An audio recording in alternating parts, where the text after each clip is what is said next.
an exploding package in Germany, arson in the United Kingdom, and a train carrying 500 people forced to make an emergency stop in Poland.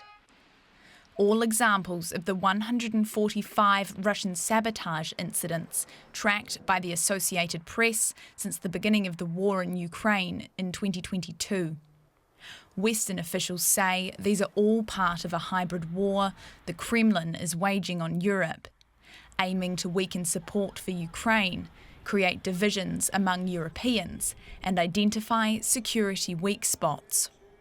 Most known sabotage acts, like the targeting of this Polish rail line, have not resulted in major damage or casualties, but they could have.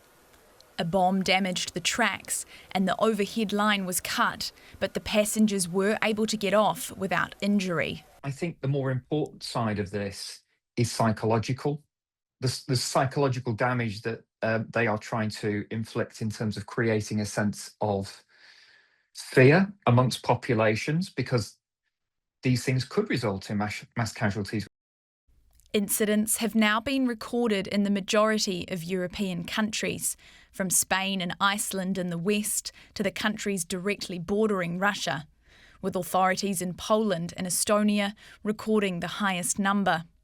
Officials say the way Russia is conducting hybrid warfare has also changed, using foreigners with criminal backgrounds as cheap proxies for Russian intelligence operatives.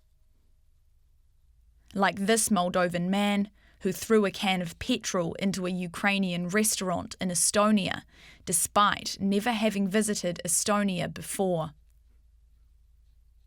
It's much more difficult for members of the GRU to come to the United Kingdom armed with a chemical nerve agent and try and assassinate somebody.